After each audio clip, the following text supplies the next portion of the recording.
আসসালামু আলাইকুম বন্ধুরা, কেমন আছেন?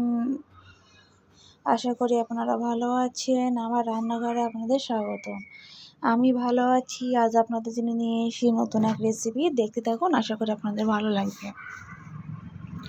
এখানে আমি সুজির ভাপা পিঠা বানানোর জন্য এখানে আমি সুজি নিয়েছি, নিয়ে এখানে লবণ দিয়েছি, দিয়ে একটু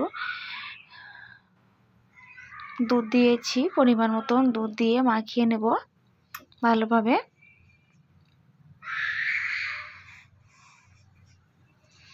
ঠিক এইভাবে মাখিয়ে নিতে হবে বন্ধুরা। দেখুন,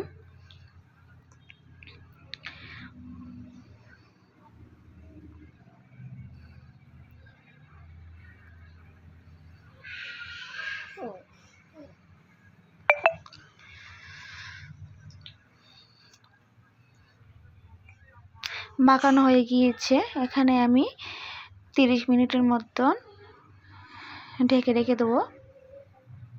30 মিনিট পরে ফিরে এসে বন্ধুরা দেখুন কত দারুণ হয়েছে, কতটা নরম হয়েছে, সুজিগুলো কতটা ফেপে উঠেছে দেখুন বন্ধুরা।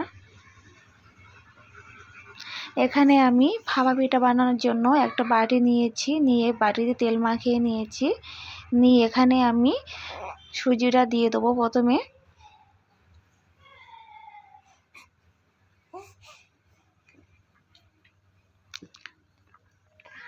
নিয়ে এখানে আমি গুড়, নারকেল সাজিয়ে নেব। দেখুন বন্ধুরা,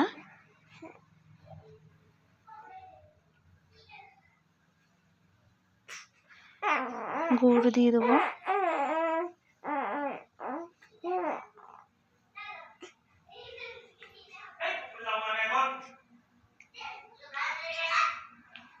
এখানে আমি আবারও সুজি দিয়ে দেবো।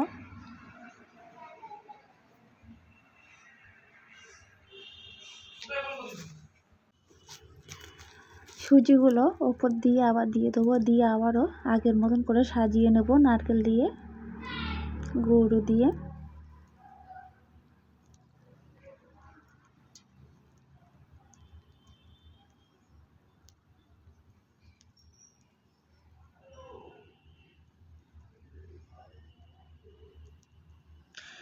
আবারও সুজি দিয়ে দিয়েছি ওপর থেকে বন্ধুরা।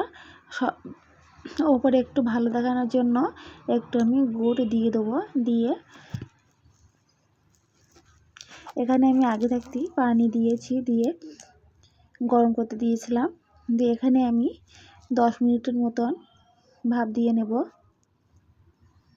কেমন হয়েছে কমেন্ট বক্সে জানিয়ে দেবেন। ভালো লাগলে লাইক, কমেন্ট, শেয়ার করতে ভুলবেন না। সাবস্ক্রাইবটা করে পাশে থাকবেন। একটা কাঠি দিয়ে আমি দেখব খোলে কাঁচা আছে কি না। নেই বন্ধুরা, দেখুন। আমার আজকের মতন বিদায় নেব বন্ধুরা। পরে ভিডিওটা করা হয়নি এইভাবে বুঝে নেবেন কেমন হয়েছিল।